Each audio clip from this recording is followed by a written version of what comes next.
Hello and welcome. Welcome back, everybody. I'm KJ and this is Swiley. We're here for another episode of UnMaddening. Yes, you are listening to UnMaddening, where we unpack the madness of society one eye-opening word at a time. The background music, I mean, it is one for me for this word of the day, but you have to be a million years old, like I think we've already spoken about. Yes.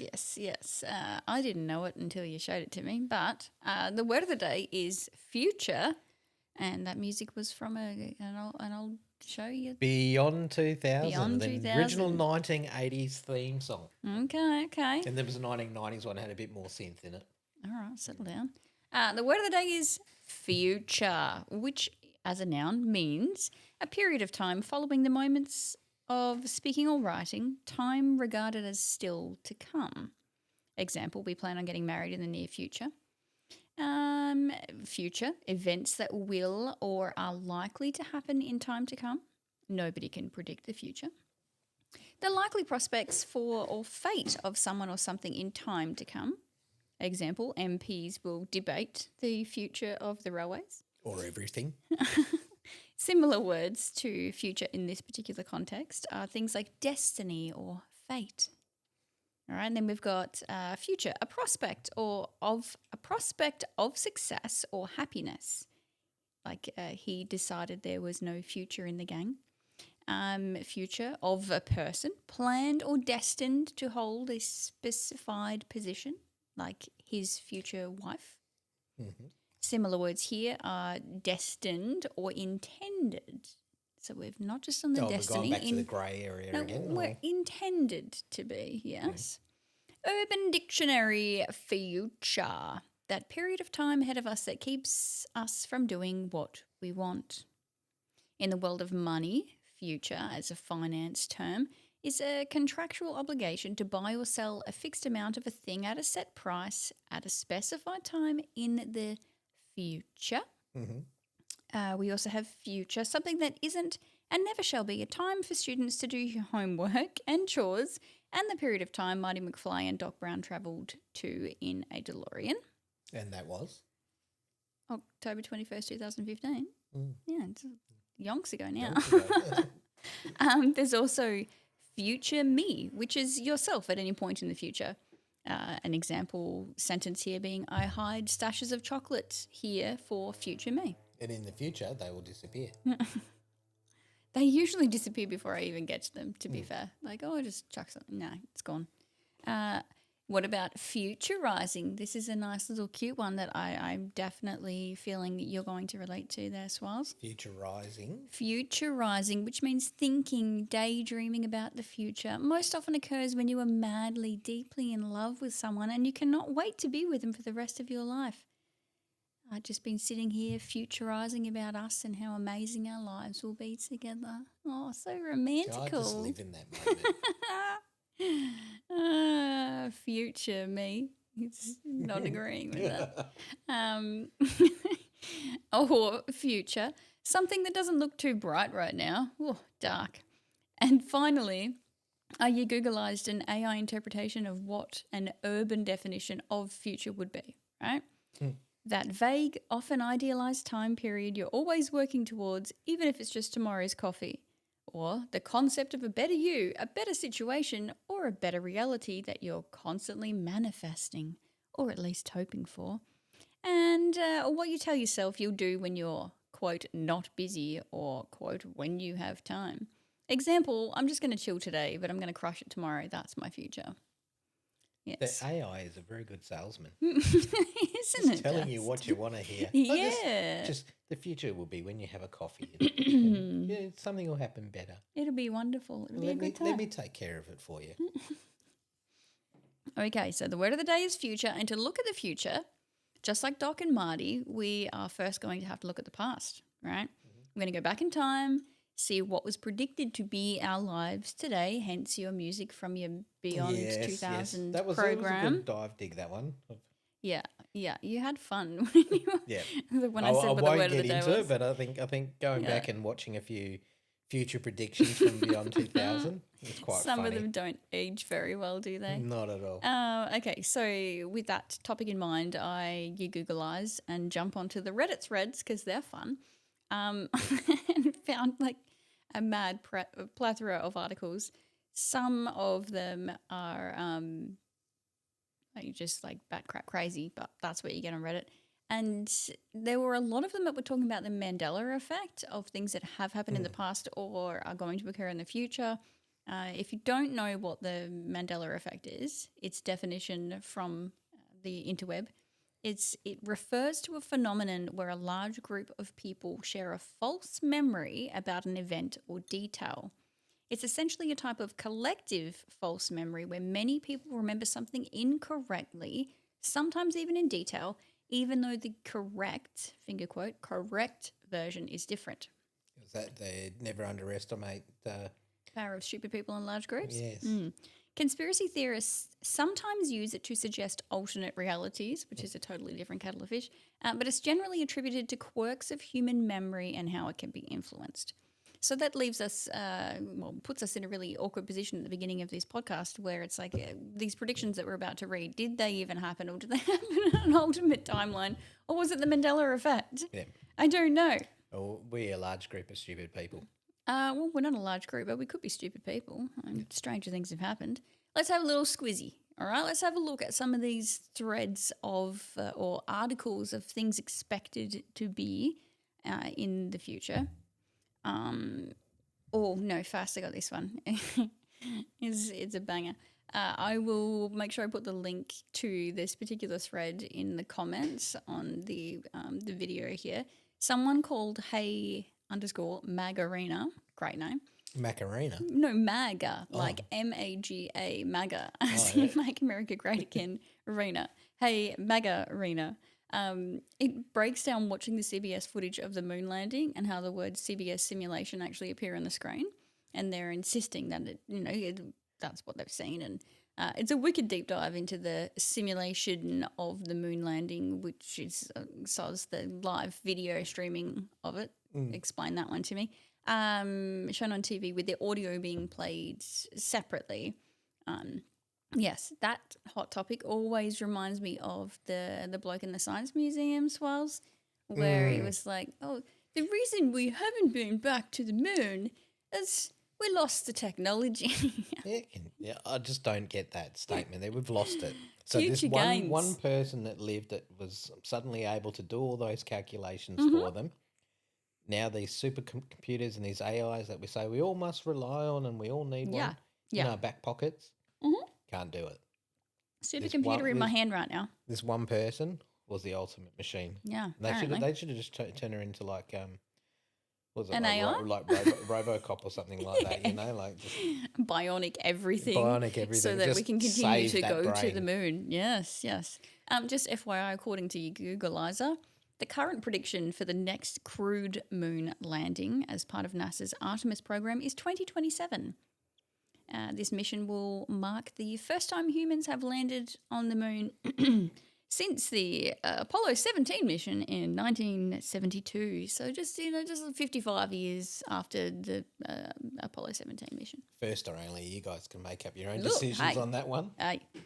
Can't get caught up on that. No. Moving on, BBC article from the 1st of January this year, which was entitled 30 Years Ago, Tomorrow's World, a similar kind of concept to that Beyond 2000 program that you were talking about. It predicted 2025. So in 1995, they were like, all right, let's make this show and we'll talk to some genius people about what they think is going to happen, what will be going on in 30 years' time, which is now, okay? So some highlights from this. They predicted cyberspace riots, so business barons and banks taking control of the internet and establishing a supernet, which they restrict access to, which in turn prompts hacks, viruses, and even riots. And under each of these, in the article, they also have like a verdict of like, oh, this is what was predicted and this is kind of what we're seeing happen from their point of view. A verdict on this one, the internet has remained mostly open and there have been no riots, but there is little doubt the actions of hackers have caused misery for many people. Cybersecurity is hugely important for governments and companies, and people who are suspicious of banks have championed cryptocurrencies like Bitcoin. Ah, crypto. You like crypto? Oh yeah, I love it. You Yeah, love crypto. yeah. Don't get me started on the crypto.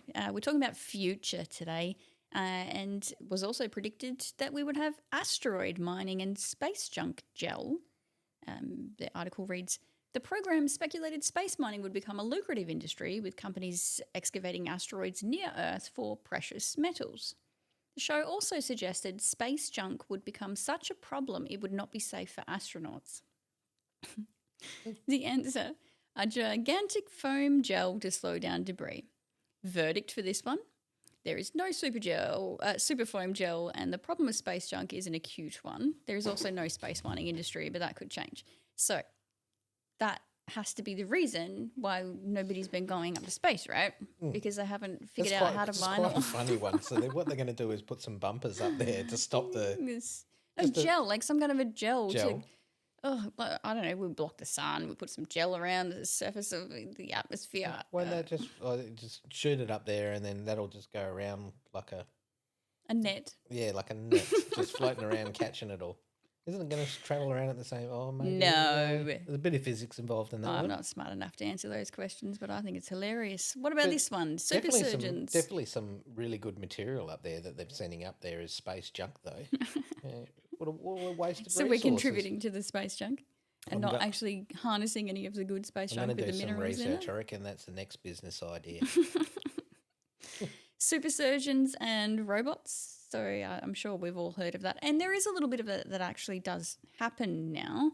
But they had predicted by 2004, so only like 19 years after the fact of the show, that a law would be passed for all UK hospitals to publish a league table of surgeon success rates. The top surgeons would become so popular and so well paid it would make no sense for them to travel to patients.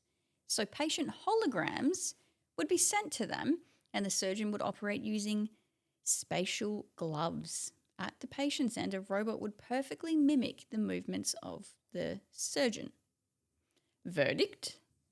They didn't get it exactly right, but robots are helping with surgeries. I love the verdict on that one was like just a one-liner of, this is what we said we were going to be able to do, but no, we can't do that. There'll be some humans that are so well regarded that they can help the robot do it, and the robot's like, no, I'll do it. Oh, dear. I'll just do it myself. Smart speaker with a floating head. This was a good one. A smart speaker with a floating head. Yeah.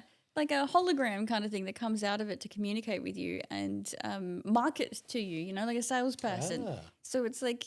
What would they call it? Alexa? Hey, Google? Siri? No, Siri? The floating head of a woman comes out of the smart speaker to tell the man it's been a year since his holiday to wherever, and she encourages him to take another holiday via a shuttle, which should only take 40 minutes. Verdict on this one, ultra-fast travel feels as far away as ever, but holograms, smart speakers and VR headsets are definitely all over the joint. Definitely. Yep. We got banking using a microchip in your arm. These points are really aggravating. It says, a woman going to a bank, she complains there's no humans, and then she withdraws money from the bank after they scan a chip in her arm. Weren't they talking about that quite a few years ago, though? Like the chip, you've got the Apple Watches now. It's basically the same thing. Yeah, it's just smart on the watch. outside of your arm that you can pay with your watch. Mm-hmm. Oh, not just Apple. I mean, Garmin do it as well. Yeah, whatever. Lots of smart watches that can do it. But, the verdict on that one, banking has indeed become more and more automated, and though paying via microchips inside the human body is a reality, other technologies, mainly fingerprint and face scanning, are much more widely used. Face scanning. Well, we were just talking about that recently. Good old age confirmation laws. Man. This was supposed to be a really fun word, right?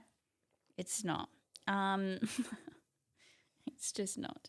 Keep going. You can push through. Okay. You can do this. One of the presenters on that original show reflected on it. And he said some parts of the show were utopian and naive and had these follow-up thoughts. Like looking towards the next 30 years, he's pleased the current generation of young people are much more sensitive to climate change and thinks people will be growing more of their own food by 2055. I love the idea of growing more food. I think that's excellent. I don't love what I'm seeing around me of young people being worried about climate change because they're not actually getting the point, nor are they realistically doing anything for net zero, whatever you want to call it. Anyway. Not zero. Yeah. How are we going to get to not zero? We create What's our his own. name? There he is, Monty Don.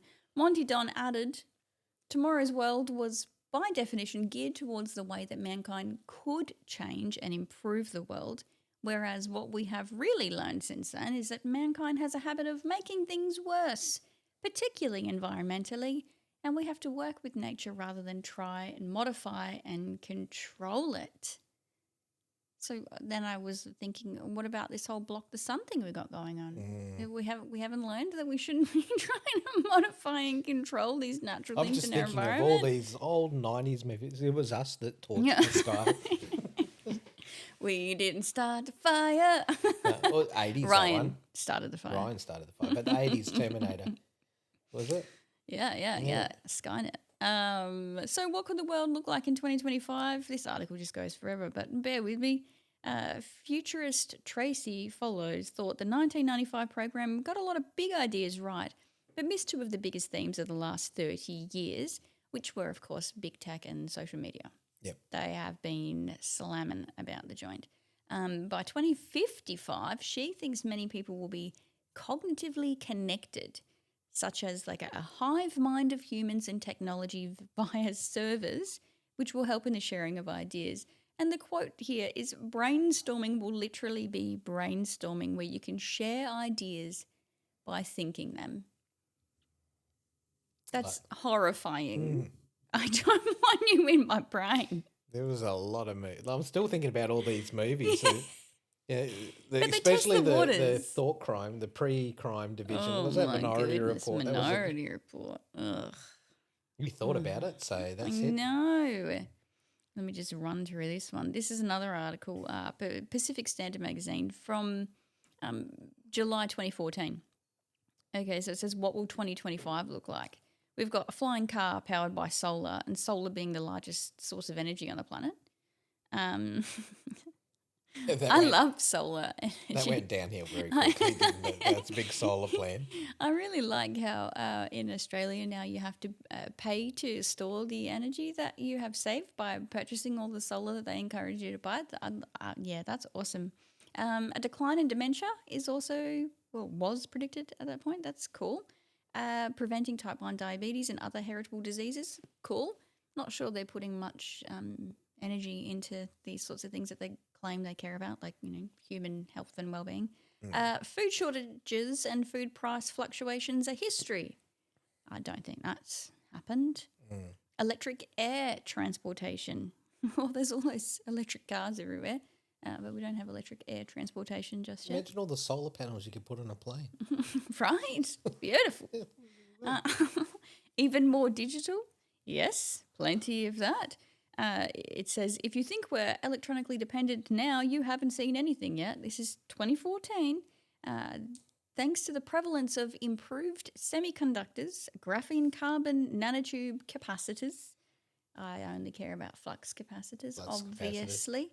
Cell-free networks of service antenna and 5G technology, wireless communications will dominate everything and everywhere. Now, I've got to get a few things running through it. I was thinking about the solar-powered planes, and everyone's travelling during the day, and when it gets dark or a cloud goes over, these places straight out the sky. And what was the other one you said? Just quick recap on what you said. The semiconductors, graphene carbon. Oh, you mean the thing before it? Electric air transportation. Yeah, after that one, there was another one I was having. More digital. It was even more digital. What's that kids show where everyone's reliant on technology and they just become all big? Oh, the movie. Yeah. WALL-E. Yeah, WALL-E. That's a thought that came into my head. Yeah, absolutely. We were looking at plant-based packaging being the norm, cancer treatments not having side effects, toxic side effects, that'd be good. DNA mapping at birth. Oh, DNA testing so easy that by 2025 our babies could be routinely screened at birth. That's a lovely thing to do. We should definitely screen all of the babies and store all their information on the dark web so their futures are secure. I think they do that now, though. They do Don't that. tell me things like this. DNA testing. I'm already angry and we're already going to talk for well too long. Yes. Goodness gracious. A teleportation test. Research into the Higgs boson particle is accelerating. Oh my goodness. My Bible app is going off in my ear telling me to read the next verse of the day. What have we got? Promise of teleportation. Not for humans, but a significant investment in and testing of quantum teleportation will be underway using other forms of matter. I don't hate the idea of teleportation in concept for film purposes, but I can't see it happening. How are we going there on time spot? Well, we're getting there. You keep talking.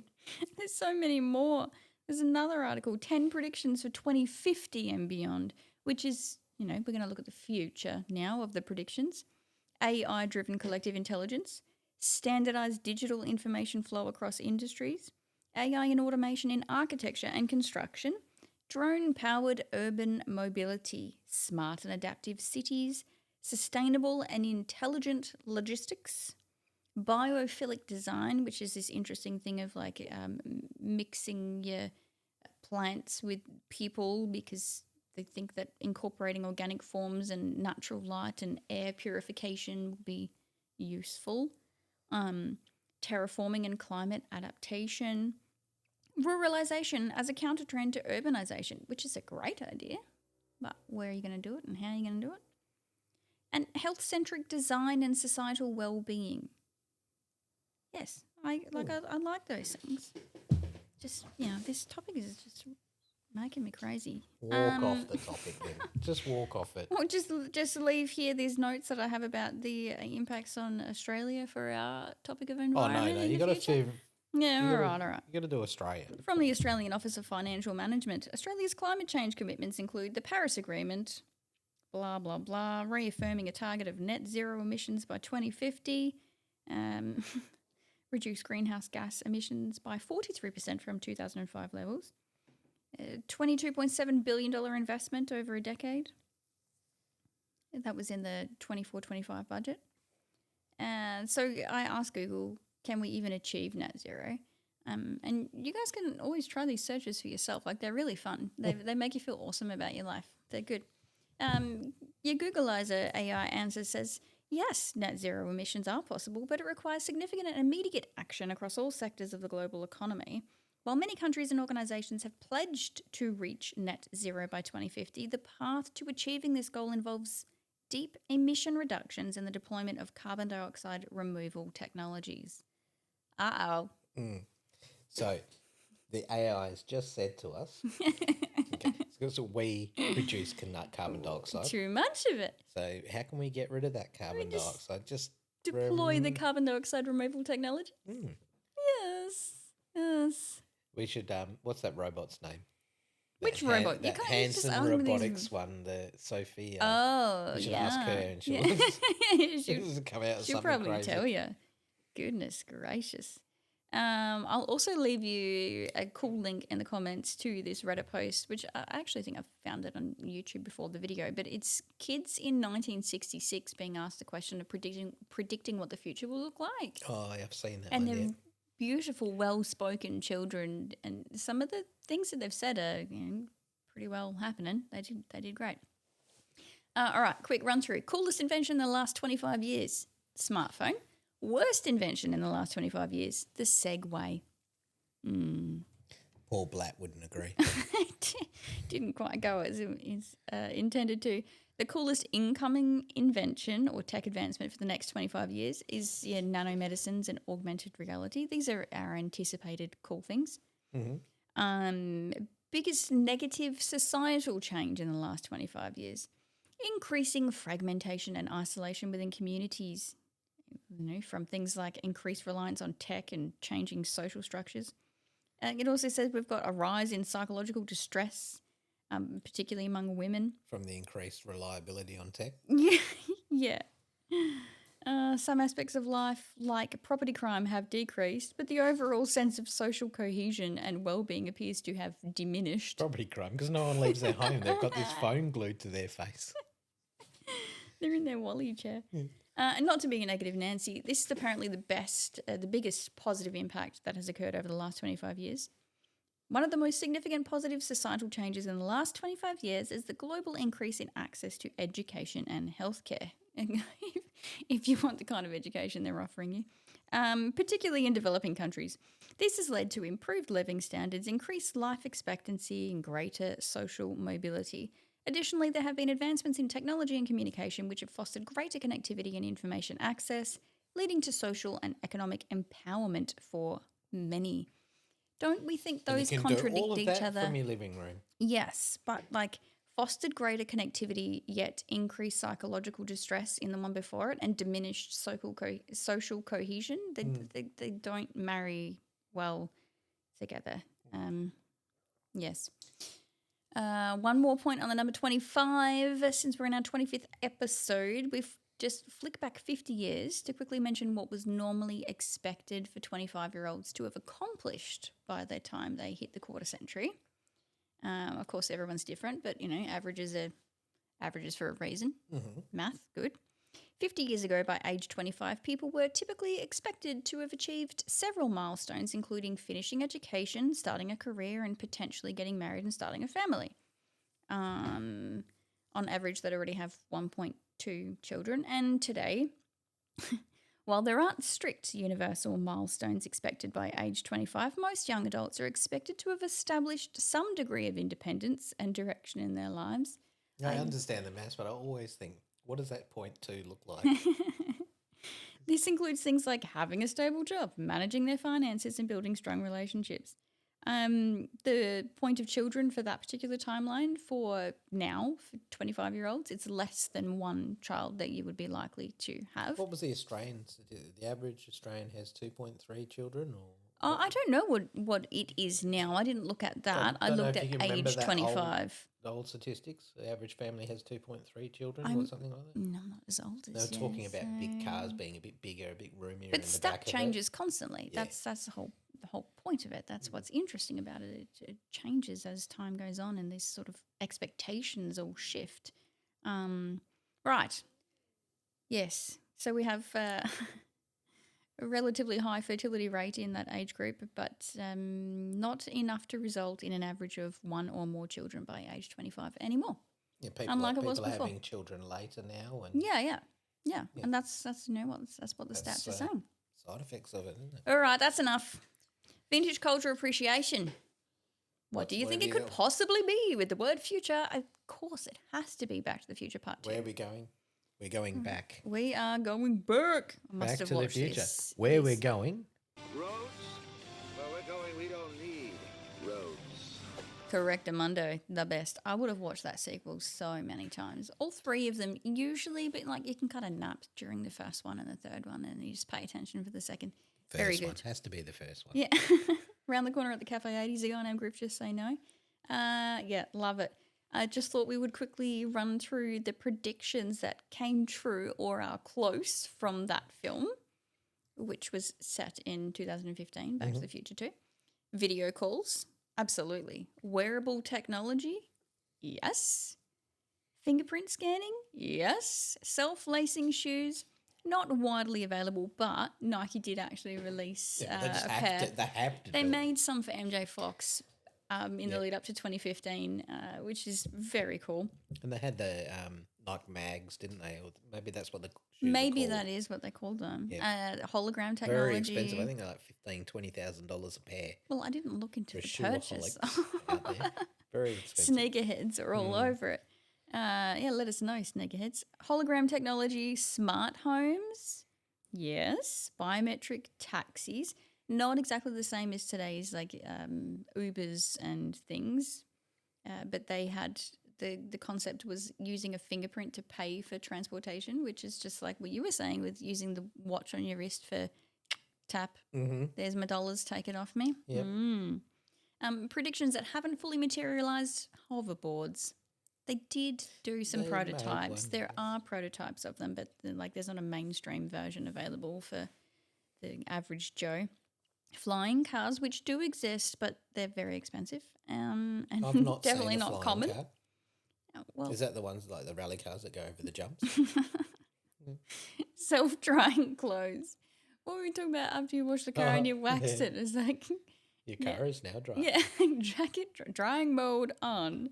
Overall, very, very cool. Some remarkably accurate predictions about tech advancements of 2015, and you can kind of see them even furthering now and materializing as we go 10 years past that.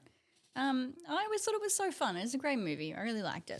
Great movie. I really wanted some of those things to have occurred by October 21st, 2015, and I definitely watched all the films that day and was very excited for that day to there'd be have a company, happened. you know, when the DeLoreans were remaking the cars, I thought there's got to be, by October 2015, someone that's going to make one of these fly. Maybe they did, but they just don't want you to know about it. That's a maybe, different issue. maybe. That's a word for another day. Anyways, time sure is fickle. Go on. What will the future bring? Who knows? And shall we go back? For now, that's enough. That was fun. Yes, Thanks as for always. listening. We'll catch you next time. And until that time, in the future, God to the bless and peace out.